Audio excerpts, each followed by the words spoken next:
Hi dear students, welcome back to Intelligence Career Institute. Myself Dr. इंदिखा बदर. आज बच्चों हम लोग सैलिएंट फीचर्स पढ़ेंगे ह्यूमन जीनोम प्रोजेक्ट के. बहुत फास्ट ज्वाइन करिए बच्चों.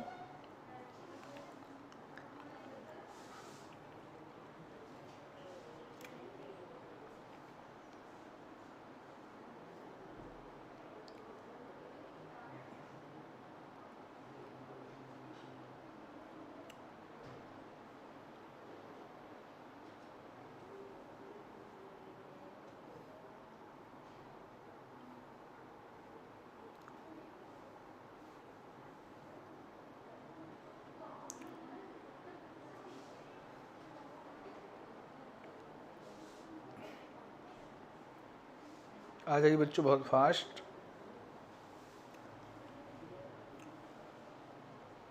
शुरू करें बच्चों. तो चलिए शुरू करते हैं. Salient feature. आज लास्ट लेक्चर है बच्चों. इवोल्यूशन आपका शुरू कर दिया था हमने. इवोल्यूशन जो है एक लेक्चर हो चुके हैं. कल से इवोल्यूशन के ही लेक्चर होंगे. आज एक लेक्चर जो है ये लास्ट लेक्चर है मॉलिक्यूलर बेसिस ऑफ इनहेरिटेंस का. इसके बाद सारे के सारे लेक्चर आपकी इवोल्यूशन के होंगे. क्लियर है बच्चों? ठीक है ना. तो हम लोग आज लास्ट लेक्चर है ख़त्म कर लेते हैं.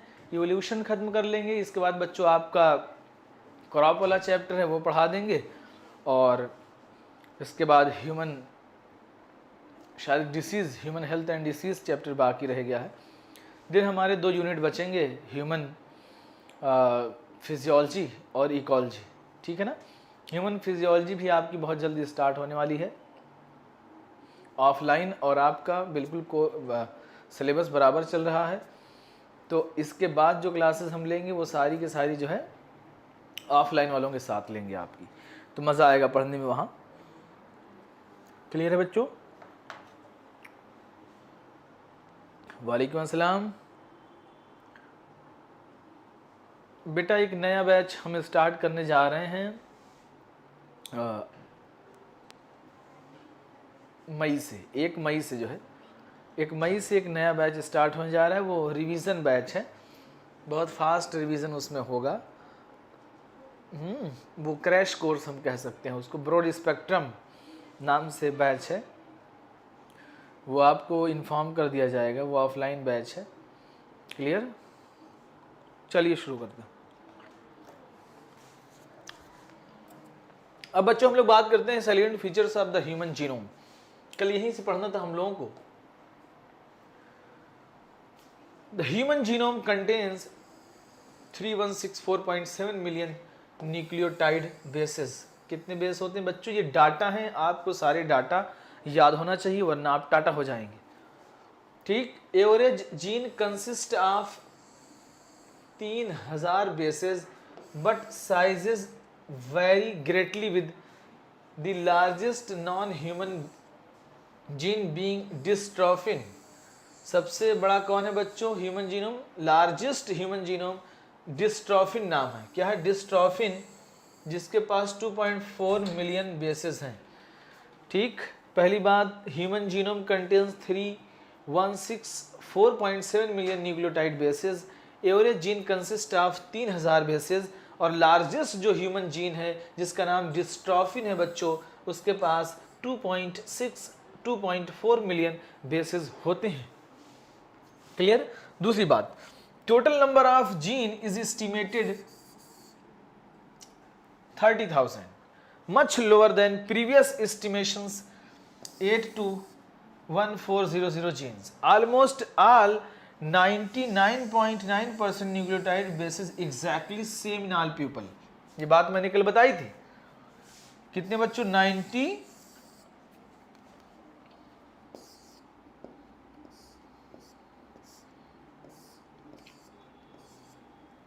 0.1% यानी सिर्फ डिफरेंट होते हैं बच्चों. क्लियर? 0.1% सिर्फ क्या होते हैं? डिफरेंट होते हैं.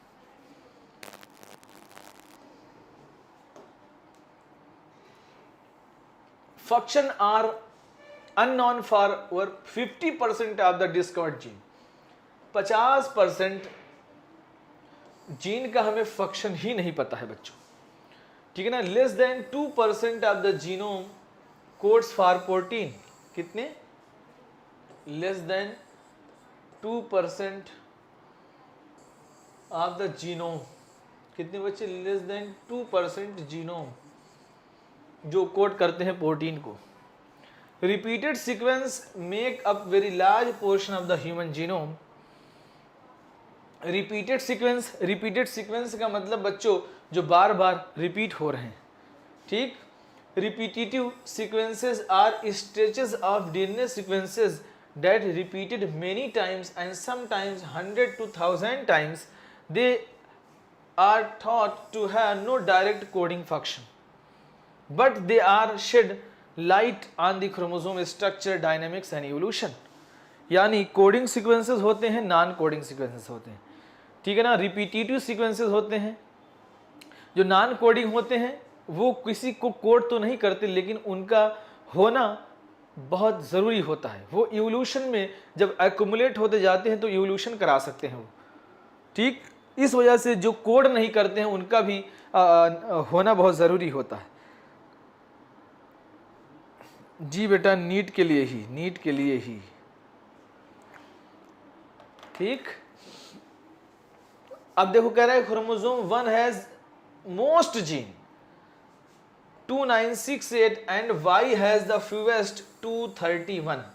ये बात कल हम लोगों ने पढ़ी थी कि क्रोमोसोम 1 जो है सबसे बड़ा था, इसी वजह से जो कंप्लीट हुआ मई सन 2006 में उस पे जो है जीन में डिस्कवरी हो पाई थी, क्योंकि सबसे बड़ा था, उसमें ज़्यादा जो है बेस जीन पाए गए थे। क्रोमोसोम 1 हैज़ मोस्ट जीन 2968, इसी वजह से इसको जो है डिस्कवरी भी इसकी क्या हुई थी बच्चों, लेट हुई थी। याद होगा मई सन 2006 में जाके कंप्लीट हुई थी, जबकि सन 2003 में जो है सब कंप्लीट हो चुका था। लेकिन इसमें जीन काफ़ी लंबा था ये, इस वजह से थोड़ा सा टाइम लगा इसमें। याद आ रहा है, पॉइंट को रिलेट कर पा रहे हैं आप लोग? चलिए, scientist have different about 1.4 million locations, बहुत important. Scientist have identified 1.4 million location where single base DNA differences, single nucleotide polymorphism pronounced as SNPs occur in human।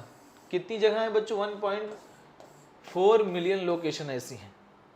This information promises to revolutionize the process of finding chromosomal locations for disease associated sequences and tracing human history, ठीक। चलिए, ये पूरे basic point बेटा आपको याद करने पड़ेंगे कि हमारे पास जो है कितने ह्यूमन जीनोम हैं। 316.4 मिलियन न्यूक्लियोटाइड बेसिस हैं, 3000 जीन्स पाए जाते हैं। सबसे बड़ा जो होता है डिस्ट्रोफिन होता है, 2.4 मिलियन जीन्स पाए जाते हैं। सबसे बड़ा जो है क्रोमोसोम 1 होता है। क्रोमोसोम Y सबसे कम होता है, जिसमें 231 पाए जाते हैं। क्रोमोसोम 1 में 2968 पाए जाते हैं जीन। ये सब सारी बातें आपको रटनी पड़ेंगी, ठीक है ना। 1.4 मिलियन ऐसी हैं जहाँ पे जो है चीज़ें रिपीट हैं बहुत बार। ये रटाऊ बिल्कुल हैं, ये आपको याद होना चाहिए। क्वेश्चन यहाँ से पूछे जाते हैं कि कौन सी कैरेक्टरिस्टिक्स जो है मैच नहीं कर रही है ह्यूमन जीनोम प्रोजेक्ट की, ठीक। अब एप्लीकेशंस एंड फ्यूचर चैलेंजेस, क्या एप्लीकेशंस इसके होंगे वो हम लोग पढ़ते हैं। Meaningful knowledge from DNA sequences, well defined research through coming decades leading to our understanding of biological system. This enormous task will require the expertise and creativity of 10,000s of scientists from varied discipline in both public and private sectors in worldwide. बहुत सारे लोगों ने जो है इस पे काम किया बच्चों। One of the greatest impact of having HGP sequences may will enabling the radically new approach to biological research. यानी HGP के बारे में हम जानने के बाद एक हमारे अंदर यानी बायोलॉजी के जगत में एक बड़ा इवोल्यूशन हम लोग कर सकते हैं। In the past researches studied one और a few genes at a time with whole genome sequences and new throughput technologies we can approach questions systematically and on a much. देखते हैं आगे, यहाँ पे कोई ख़ास बात नहीं थी. They study all genes in human genome, for example, transcripts of a particular tissue or organ or tumor, or how 10,000s of genes and proteins work together, interconnected to the network of the chemistry of life. वो कह रहे हैं कि कैसे जो है ये सारी की सारी प्रोसेस हो रही हैं, इतनी सारी रिएक्शंस हमारी बॉडी के अंदर चल रही हैं, है ना, कैसे ये एक दूसरे से कनेक्ट हो रही हैं, क्या जो है इनके पीछे फैक्ट है ना, क्या कंसेप्ट है इनके पीछे. क्लियर, ये सारी बातें कर रहे हैं. अब हम लोग बात करेंगे बच्चों डीएनए फिंगरप्रिंटिंग की. किसकी बात करेंगे हम लोग? डीएनए फिंगरप्रिंटिंग की. अब बहुत एक कहानी बताते हैं आप लोगों को. डीएनए फिंगरप्रिंटिंग एक्चुअल में बच्चों ये कंसेप्ट आया कहाँ से, दिमाग में डेवलप कहाँ से हुआ क्या कि पहले जो इंसान थे, यानी हम लोग, अगर हम लोग बात करें अपने पूर्वजों की, तो हम रामापिथिकस, डायपिथिकस, ऑस्ट्रेलोपिथिसिंस, है ना, होमो हैबिलिस, होमो इरेक्टस, नेंडरथल मैन, ये जो है क्रो-मैग्नन मैन, फिर जाके ह्यूमन आए. तो ये सब जो हमारे पूर्वज थे पहले, ये लोग जो है जंगलों में रहते थे. जब ये जंगलों में रहते थे तो ये बखूबी, क्योंकि जंगल में शेर भी रहेगा, है ना, बहुत सारे ऐसे ऑर्गेनिज्म होंगे जो ह्यूमन के लिए जो है नुकसान पहुंचाते होंगे. तो ह्यूमन भी बहुत चालाक होते थे, जो जंगल में रहते थे वो बहुत ही अलर्ट होते थे, क्योंकि वो लोग फिंगरप्रिंट को देख के, ये जो डीएनए फिंगरप्रिंटिंग आया है ये फिंगरप्रिंट को देख के कंसेप्ट आया था कि पैरों के निशान जो है पार्टिकुलर जानवर जो जंगल में रहते थे लोग, वो लोग जैसे मान लीजिए आसपास के इलाके से अगर हाथी गुजरा है तो उसके पैरों के निशान पड़े होते थे, तो वो लोग बता देते थे कि यहाँ से जो है कोई एलिफेंट जो है गुजरा हुआ है. मान लीजिए शेर गया तो उसके पंजों के निशान पड़े होते थे.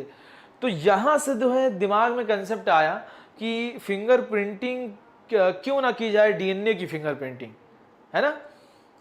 तो वो तो पंजों के निशान देख के, ये सब देख के हम लोग बता ले रहे थे कि यहाँ से कोई भयानक ऑर्गेनिज्म गुजरा है, तो सब लोग अलर्ट हो जाते थे कि भैया यहाँ से शेर गया, आसपास के इलाके में शेर आ गया है, तो सब लोग अलर्ट हो जाते थे. उसी की तरह इसको देख के जो है डीएनए फिंगरप्रिंटिंग हम लोगों ने बनाई है. ठीक, समझ गए कंसेप्ट क्या है? शुरू करें. चलिए अब देखिए इसमें क्या है.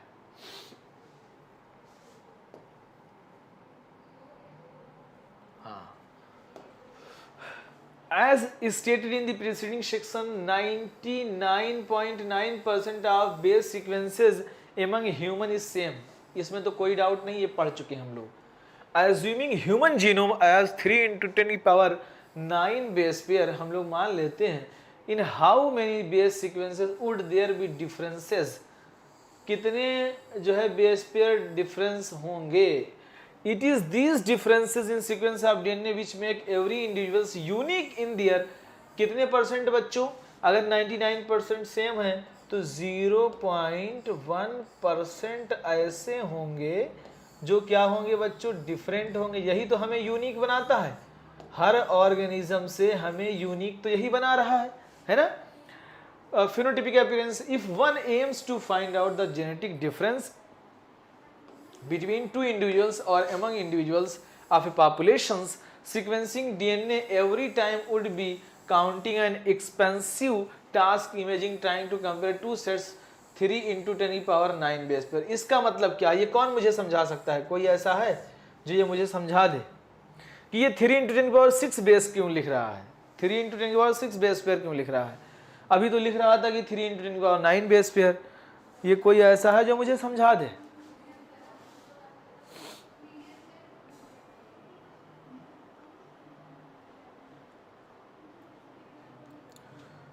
चलिए हम बताते हैं. ऐसे रखो, देखिए दिमाग लगाइए इसमें, बुद्धि खोलिए थोड़ा सा. चलिए ये देखिए, अब यहां पे कह रहा है कि 3 × 10⁹ बेस पेयर होते हैं, तो कितने बेस पेयर 0.1% में होंगे? तो 3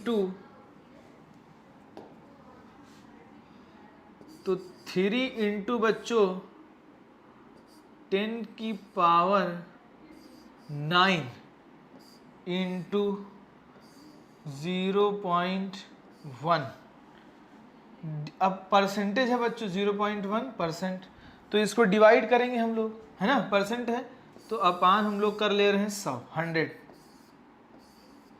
क्लियर, 100 कर लिया। अब इज इक्वल टू क्या करेंगे, 3 इंटू 10 की पावर 9, है ना, अपान 100,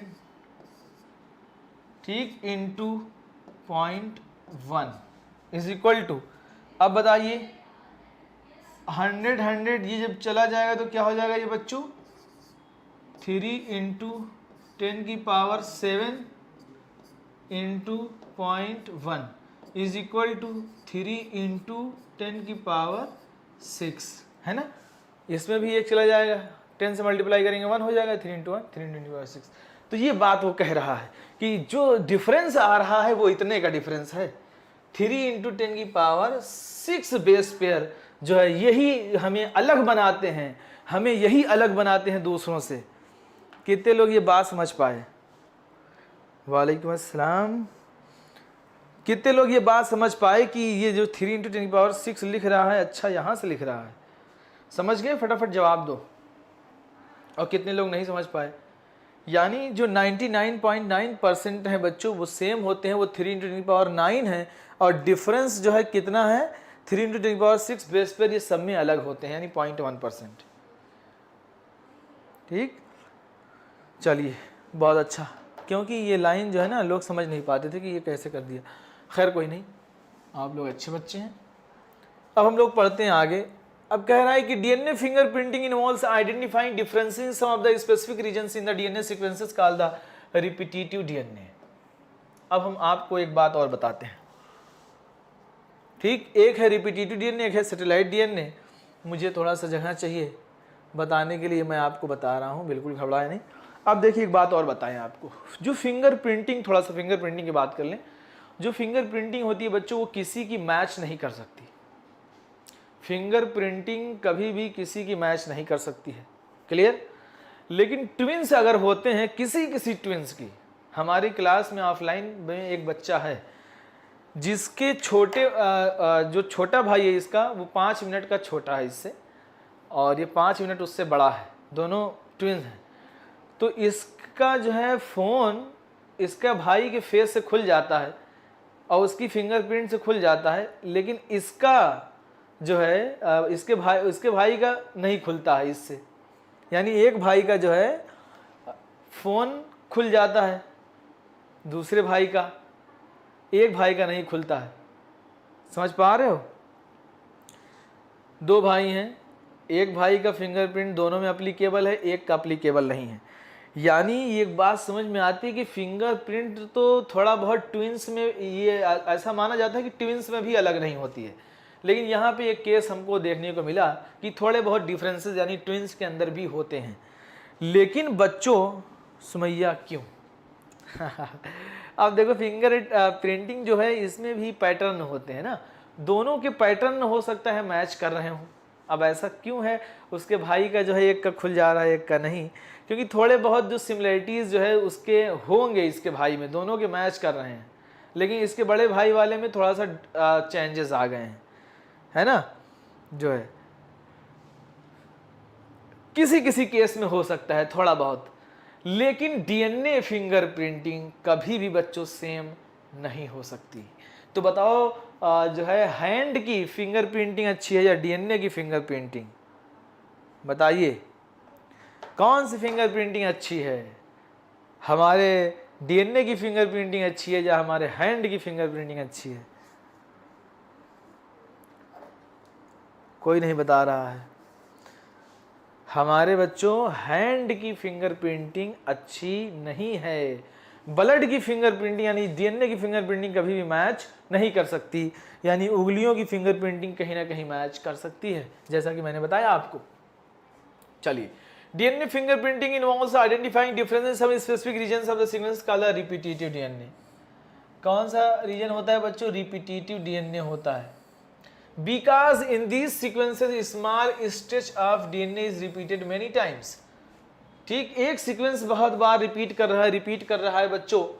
ठीक, these repetitive DNA separated from bulk genomic DNA as a different peaks during density gradient or centrifugation.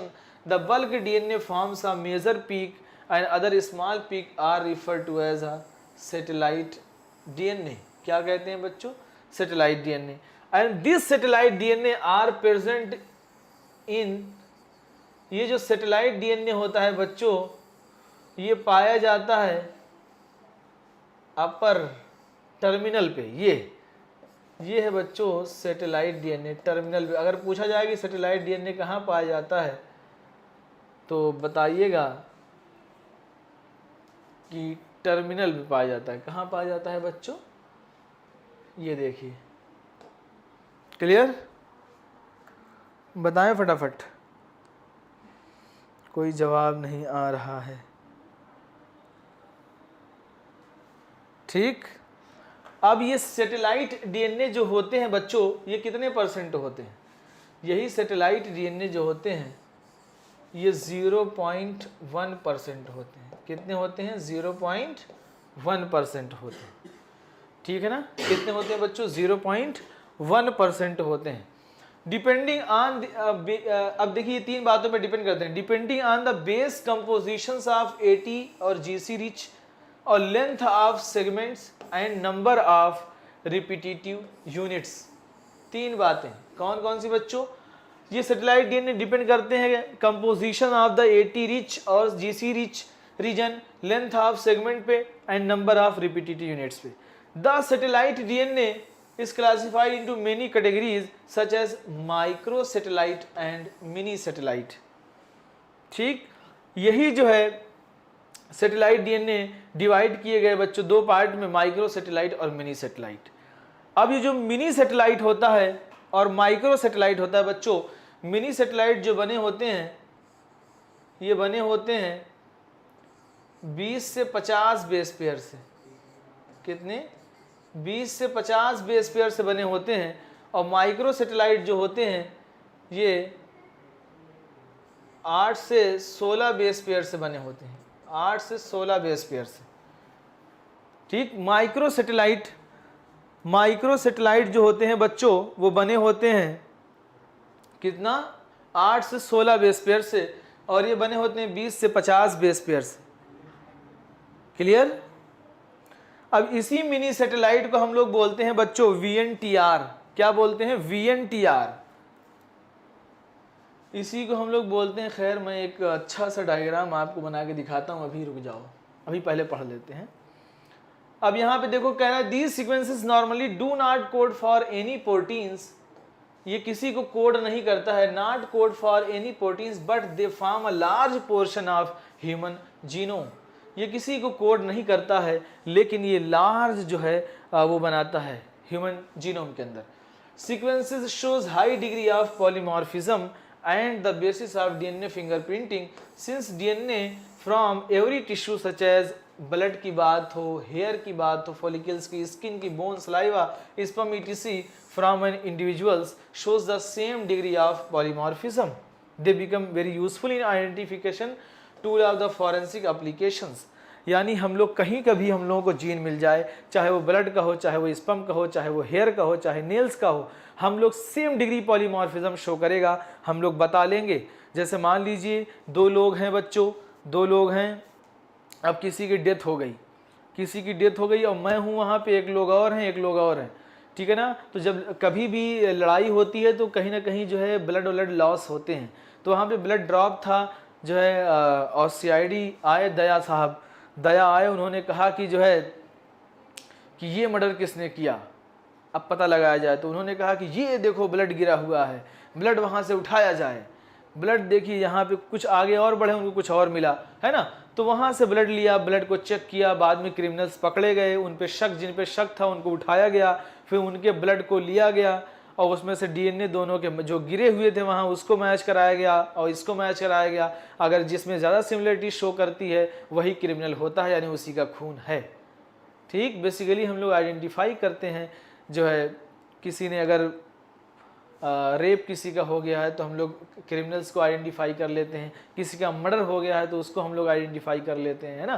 तो दूसरे ऑर्गेनिज्म को हम लोग दूसरे लोगों को पता लगाने में हम लोग बेसिकली यूज़ करते हैं इसका। ठीक, further the polymorphism are inheritable from parents to children. DNA fingerprinting is the basis of paternity testing in case of disputes. ठीक, अब कोई कह रहा है कि ये मेरा बच्चा नहीं है, कोई कह रहा है ये मेरा बच्चा नहीं है, तो अब क्या करोगे? होता है ना, बहुत सारे लोग कह देते हैं ये मेरा बच्चा नहीं है, तो अब वो कह रहा है मेरा बच्चा नहीं है, वो कह रहा है मेरे अब्बा यही हैं। अब कैसे पता लगाया जाए? दोनों के डीएनए टेस्ट हो जाएंगे, है ना।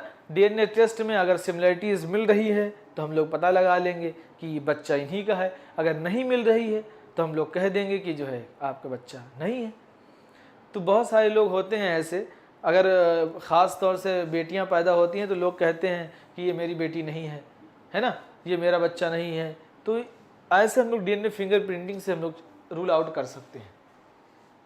ठीक, चलिए, वही अगर आपको भी ऐसा लग रहा है कभी कि ये मेरा बच्चा नहीं है तो पड़ोसी का बच्चा है, तो आप लोग भी चेक करवा सकते हैं, कोई दिक्कत नहीं है इसमें जो है। A polymorphism in DNA sequence is the basis of genetic mapping of human genome। हम लोग क्या करते हैं बच्चों? जेनेटिक मैपिंग करते हैं ह्यूमन जीनोम की, as well as DNA finger printing.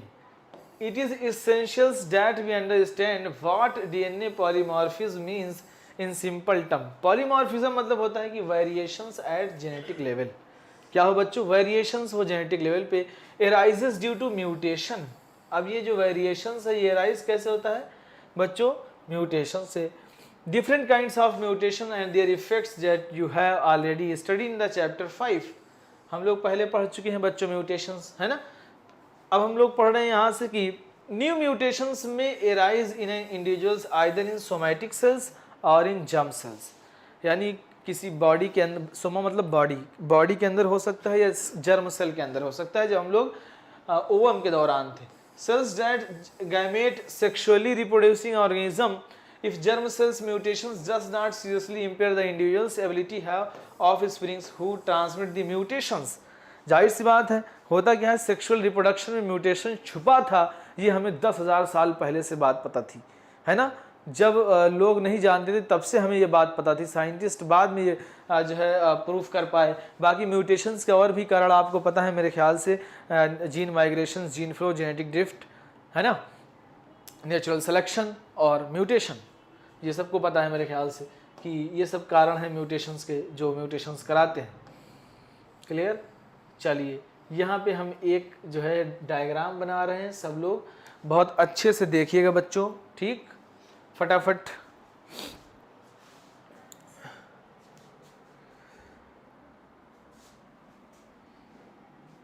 यहाँ पे बच्चों ये सब लोग बना लीजिएगा। ये है बच्चों डीएनए। डीएनए को हमने क्या किया, डेंसिटी के बेसिस पे अलग किया। ठीक, तो एक बच्चों बल्क डीएनए आया, एक क्या आया, बल्क डीएनए, और एक आया बच्चों सैटेलाइट डीएनए। क्या आया? Satellite DNA. जो बल्क डीएनए है बच्चों ये 99.9% पाया जाता है। जो सैटेलाइट है ये 0.1% पाया जाता है। जो बल्क डीएनए है बच्चों इसको हम लोग कहते हैं कोडिंग। क्या कहते हैं हम लोग? कोडिंग सीक्वेंसेस कहते हैं, कोडिंग सीक्वेंसेस। और इसको बच्चों हम लोग बोलते हैं नॉन कोडिंग। क्या कहते हैं इसको हम? Non coding. इसको नोट डाउन कर लीजिएगा, नॉन कोडिंग। अब ये नॉन कोडिंग भी दो तरीके के थे बच्चों। एक थे माइक्रोसैटेलाइट और एक थे बच्चों मिनी सैटेलाइट। क्या थे? Mini satellite. ठीक, फटाफट लिखिएगा। अब जो माइक्रो सैटेलाइट थे बच्चों, ये हमने बताया कि 8 से 16 कहें या 1 से 16 बेस पेयर के बने होते हैं, और ये 20 से 50 बेस पेयर के बने होते हैं। ठीक, और इसी मिनी सैटेलाइट को बच्चों हम लोग नाम देते हैं VNTR। क्या नाम देते हैं? VNTR। ये VNTR क्या होता है? Variable number tandem repeats. और इसी को हम लोग बोलते हैं STR, शॉर्ट टैंडम रिपीट्स। क्या बोलते हैं बच्चों? Short tandem repeats. समझ में आ रहा है सभी को? जो अभी ऊपर पढ़ाया था बच्चों, उसी को हम यहाँ पे समराइज कर रहे हैं। क्लियर?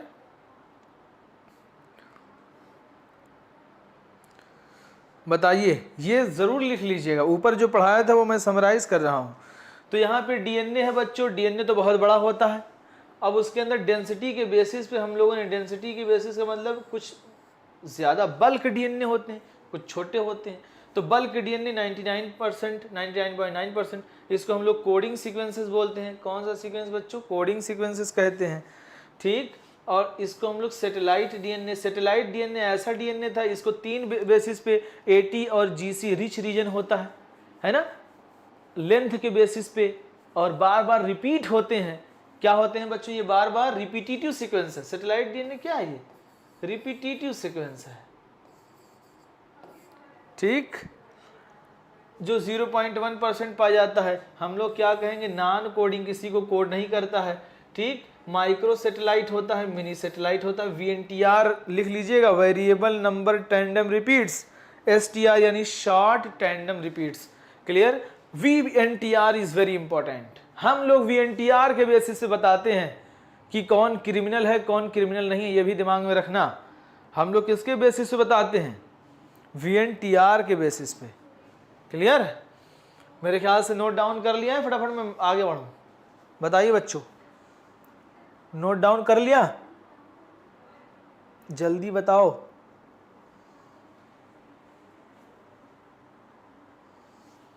चलिए,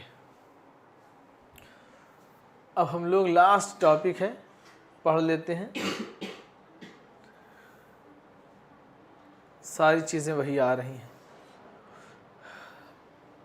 अब कह रहा है कि बच्चों, जो इवोल्यूशन है, म्यूटेशन है, वो छुपा हुआ है किसमें? ह्यूमन सेक्सुअल रिप्रोडक्शन में, है ना।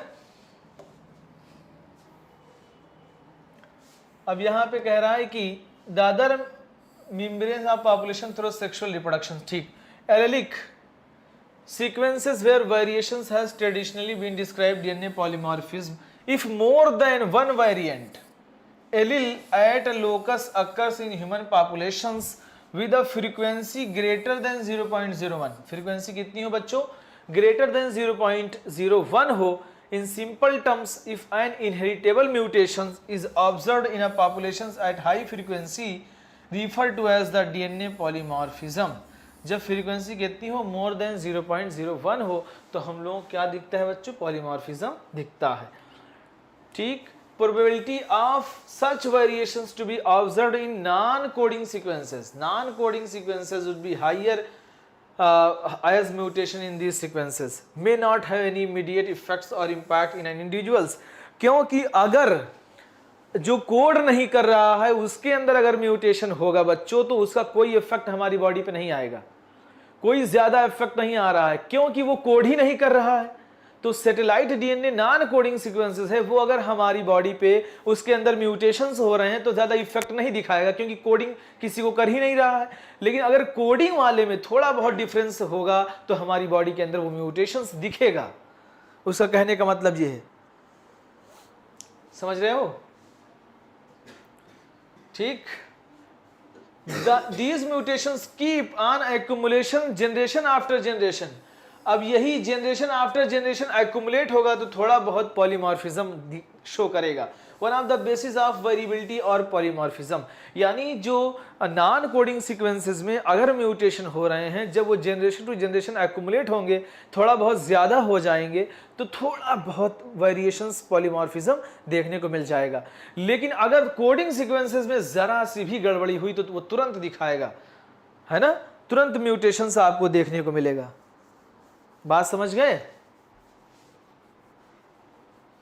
There is a variety of different types of polymorphism ranging from a single nucleotide change and very large scale। अब single nucleotide change आपने पढ़ा ही है ना, single base substitution, single base substitution नहीं पढ़ा है ना, सिकल सेल एनीमिया के अंदर हो जाता है। For evolutions and speciation, such polymorphism may play very important role। You will be studying in details in higher class। हम लोग स्पेसिएशन पढ़ेंगे, यानी इवोल्यूशन होने के लिए, दूसरों से अलग होने के लिए ये बहुत ही इंपॉर्टेंट रोल प्ले करते हैं। Technique of DNA fingerprinting was initially developed by Alec Jeffreys. किसने बनाया था बच्चों? डेवलप किया था एलेक जैफ्रे ने। ही used a satellite DNA as a probe that show very high degree of polymorphism। Very high किसका यूज़ किया था बच्चों? सैटेलाइट डीएनए का, जिसके अंदर वेरी हाई डिग्री ऑफ, क्यों? क्योंकि बच्चों छोटा साइज था, साइज क्या था? छोटा था, तो हाई डिग्री ऑफ पॉलीमॉर्फिज्म था। It was called variable number VNTR, variable number tandem repeats. The techniques used earlier involved in southern hybridization using radio labelled VNTR। अब साउथर्न ब्लॉटिंग हम लोग किसके लिए यूज करते हैं बच्चों? डीएनए के लिए। ठीक, ये भी आपको याद करवा दे रहे हैं। साउथर्न ब्लॉटिंग जो हम लोग यूज करते हैं, वो हम लोग यूज करते हैं डीएनए के लिए। किसके लिए यूज करते हैं बच्चों? डीएनए के लिए। ऐसे याद रखिएगा सब लोग, स्नो,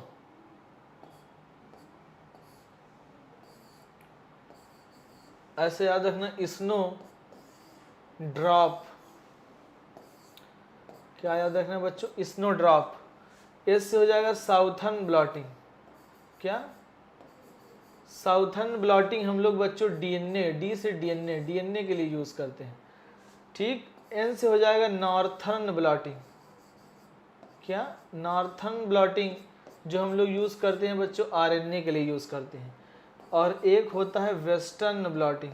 क्या होता है? वेस्टर्न ब्लॉटिंग जो हम लोग प्रोटीन के लिए यूज़ करते हैं, और इस ओ से कुछ नहीं है, ठीक है ना, इससे कुछ नहीं है। तो याद रखना snow drop, snow drop. Southern blotting DNA के लिए, नॉर्थर्न आरएनए के लिए, वेस्टर्न ब्लॉटिंग प्रोटीन के लिए। याद रहेगा? फटाफट बताइए, याद रहेगा बच्चों?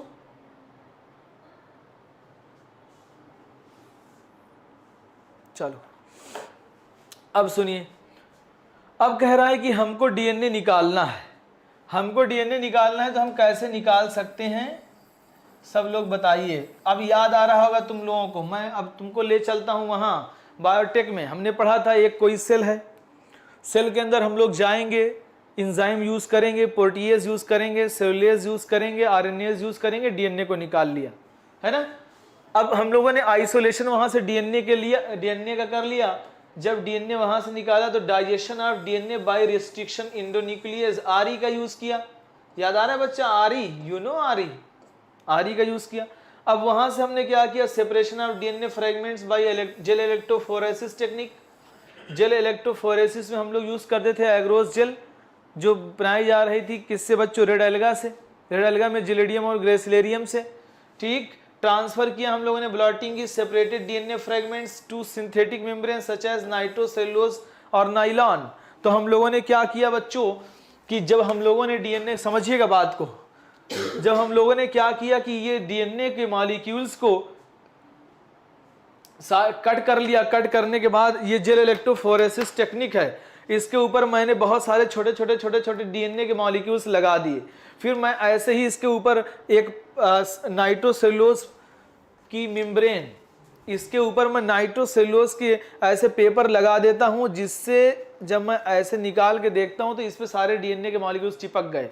यानी यहाँ पे थे, मैंने ऐसे रखा, इस पे निकल आए सारे, इस पे आ गए, नाइट्रोसेलुलोज पेपर पे आ गए। ठीक, जब ये इस पे आ गए फिर क्या हुआ, hybridization using a labelled VNTR probe, फिर हमने क्या किया, उसको हाइब्रिडाइजेशन किया, क्योंकि ये जो है बच्चों इसी का कॉम्प्लीमेंट्री होता है उसका, उसने बॉन्ड बना लिया उसके साथ। ठीक, detections of hybridisation DNA fragments by autoradiography, फिर हमने क्या किया, ऑटो रेडियोग्राफी से उसको डिटेक्ट किया। Representation of the DNA fingerprinting show in the figure, अब फिगर में हम लोग देखते हैं। तो बात समझ में आई कि नहीं, कुछ बताइए बच्चों, फटाफट बताइए। हमने क्या किया, पहले सेल के अंदर गए, सेल में प्रोटीन था, प्रोटीएज एंजाइम यूज किया, सेल मेम्ब्रेन था, सेलुलोज यूज किया, उसके अंदर आरएनए था, आरएनएज यूज किया, सबको डाइजेस्ट कर दिया। ठीक, जिसको निकालना है वो एंजाइम नहीं यूज करते। डीएनए मैंने स्पूलिंग से निकाल लिया, निकालने के बाद उसको मैंने क्या किया बच्चों, चिल्ड इथेनॉल भी डाला मैंने, चिल्ड इथेनॉल, फिर उसको मैंने निकाल लिया, स्पूलिंग किया। स्पूलिंग करने के बाद उसका बड़ा साइज था तो मैंने उसको कट किया, किससे, आरी से। कट करने के बाद हम एग्रोस जेल पे रखा, इलेक्ट्रोड होता है, याद है, एनायन एनोड पे, कैटायन कैथोड पे जाते हैं। जो डीएनए होता है निगेटिव चार्ज होता है तो एनायन एनोड की तरफ खिंचा हुआ चला जाता है। फिर हमने नाइट्रोसेलुलोज पेपर यूज किया, ऐसे उस पर चिपक के सारे चले आए। नाइट्रोसेलुलोज पेपर पे जब हमने किया वीएनटीआर का जस्ट ये क्या होते हैं, कॉम्प्लीमेंट्री, उससे बॉन्ड बनाया। उस पर हमने ऑटो रेडियोग्राफी किया, ऑटो रेडियोग्राफी करके हमने उसमें देखा जो है कि कौन सा डीएनए मॉलिक्यूल्स है। क्लियर, बताइए। अब आगे हम लोग डायग्राम देखते हैं। अब कह रहा है कि VNTR belongs to a class of satellite DNA, पढ़ा है, VNTR belongs to a class of satellite DNA, yes, पढ़ा है भाई। Refer to as mini satellite, yes, पहले हमने क्लासिफिकेशन पढ़ लिया। Small DNA sequences arrange in tandemly in many copy numbers. The copy numbers varies from chromosome to chromosome in individuals. Number repeats and show very high degree of polymorphism. As result, size of VNTR varies in the size from 0.1 to 20 kb. कितनी बच्चों, 0.1 to 20 kb. Consequently, after hybridizations with VNTR probe, the autoradiogram gives many bands of different sizes. The bands gives characteristics pattern of individuals DNA. अब कौन कौन सा pattern देखने को मिलता है, अभी हम लोग देखते हैं ऊपर। Characteristics pattern, it differs from individuals to individual in a population except in case of monozygotic identical twins. Monozygotic identical twins, ये याद रखिएगा, मोनोजाइगोटिक आइडेंटिकल ट्विंस में ऐसा नहीं मिलता। Sensitivity of the technique has been increased by polymerase chain reaction, PCR। You will study about chapter 11 हम लोग पढ़ चुके हैं। DNA from single gene enough perform DNA fingerprinting. हम लोग PCR में क्या करते हैं बच्चों, बहुत सारी कॉपी बना लेते हैं ना। अगर हमें एक सीक्वेंस मिल गया तो इसकी हम लोग बिलियन कॉपी बना लेते हैं, तो हमारे लिए स्टडी आसान हो जाती है। ठीक, तो यहाँ पे देखिए डायग्राम बना हुआ है। अब देखिए सब लोग दिमाग लगा के, अब समझ में आएगी बात।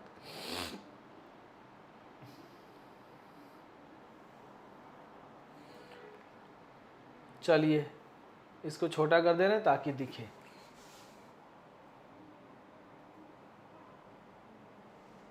अब जैसे देखिए, एकदम दिमाग लगा समझिएगा, कुछ है नहीं, आप लोग खुद बताएंगे क्रिमिनल कौन है।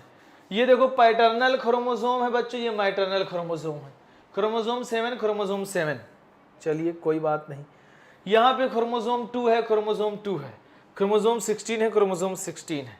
क्लियर। अब हमने क्या किया, number of short random repeats.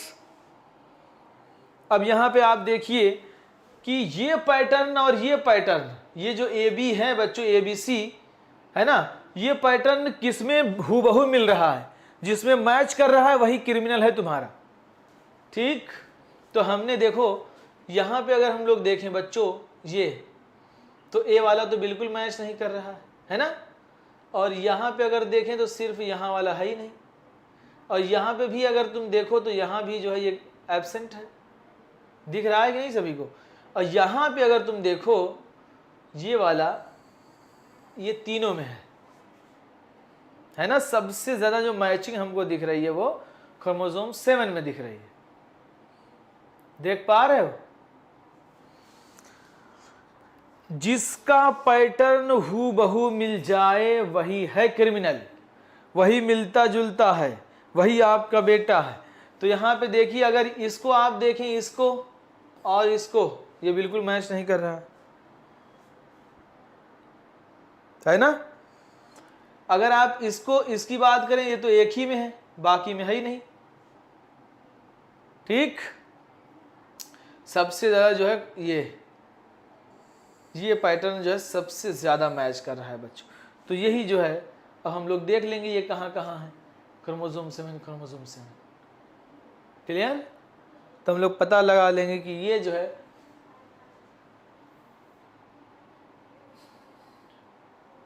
ठीक।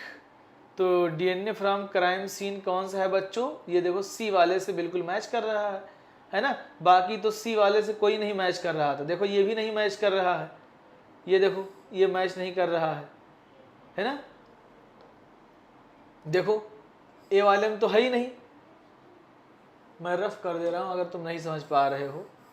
अब देखो, ये देखो तीनों में है बच्चों, 1 2 3, यानी ए और बी और सी का मैच कर रहा है। तो यही वाला हो गया। यहां पे तो मैच ही नहीं कर रहा है, ये मैंने खुद लिखा, इसको हटा दे रहा हूं। अब देखो बताओ, तो समझ पा रहे हो, जिसका सबसे ज्यादा मैचिंग कर जाए वही है क्रिमिनल।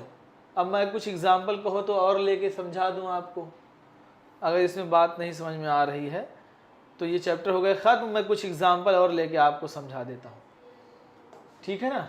चलो कुछ एग्जाम्पल और ले देता हूँ। मान लीजिए ये जो है हैदर सर है, ये है बच्चों हैदर सर, ठीक। और ये है ताबिश, ये है ताबिश जी, ठीक।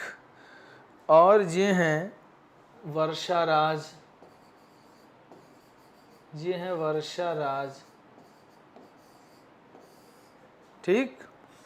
और ये हैं सुमैया, बस ज़्यादा ले लिया एग्जाम्पल, ये हैं सुमैया, ठीक। अब हुआ क्या, आप लोगों ने कहा कि मान लीजिए हैदर सर का मर्डर हो गया। हैदर सर का क्या हो गया? मर्डर। तो हैदर सर का जब डीएनए देखा गया तो कुछ इस तरीके से पैटर्न आया उसमें। और अब जब हैदर सर का मर्डर हुआ तो ताबिश, वर्षा राज और सुमैया ये वहाँ मौजूद थे। और वहाँ पे जो है जब मर्डर हमारा हो रहा था तो उस वक्त जो आपस में लड़ाई हुई तो हमने भी थोड़ा बहुत मार दिया, तो ब्लड गिर गए थे। तो वहाँ पे मान लीजिए जो है, अब ये 3 लोग वहाँ थे तो इन तीनों के ऊपर शक है। और मान लीजिए ताबिश जो है, ताबिश का ब्लड जो है वहाँ पे थोड़ा सा गिरा था, है ना। लड़ाई हुई थी तो कुछ सेल्स उसके या हमारे सेल के अंदर आ गए थे, हमारे नेल्स के अंदर आ गए थे उसके कुछ सेल्स। तो जब फॉरेंसिक जांच आए, उन्होंने चेक किया तो जब देखा तो ताबिश का भी पैटर्न बिल्कुल ऐसे आ रहा है और वर्षा का पैटर्न जो है मैच नहीं कर रहा था, और सुमैया का भी पैटर्न जो है डीएनए का मैच नहीं कर रहा था। तो सबसे ज़्यादा जो है मैचिंग ताबिश के, उसमें डीएनए जब इसका देखा गया तो हैदर सर का, ये दोनों मैचिंग अच्छे से कर रहे थे। तो यहाँ पे पता चला कि यही ताबिश साहब थे जिन्होंने जो है हैदर सर का मर्डर किया था। क्योंकि जो हमारे अंदर उसका ताबिश का वो लगा था वो उसके सीक्वेंस से मैच कर रहा था, ठीक है ना, उसके सेल्स के सीक्वेंस से। क्योंकि लड़ाई वड़ाई जब होती है तो कुछ सलाइवा हो जाए या नेल्स आपस में वो होते हैं तो कुछ स्किन के पार्ट्स ही अगर आ गए तो तुम उससे पता लगा लोगे, ठीक। तो उसके डीएनए सीक्वेंसेस देखे गए जो हमारे नेल्स में थे और ताबिश के, दोनों के हूबहू मैच कर रहे थे। तो इन्हें पकड़ लिया गया कि यही हैं क्रिमिनल। और उन्हें जब 2 डंडा मारा गया तब ये बता रहे हैं कि हाँ हम ही थे। जो है पुलिस आई, 2-4 झापड़ जब इनको जड़ी कस के, तो इनको समझ में आया कि अब बता ही दें, है ना। जो है खैर कोई बात नहीं, ये चैप्टर हुआ ख़त्म बेटा। अब इवोल्यूशंस आप लोग तैयार रहिए, इवोल्यूशंस पढ़ा दें आप लोगों को। क्लियर? चलिए तो आज इतना ही, आज के लिए इतना ही बच्चों, बाय।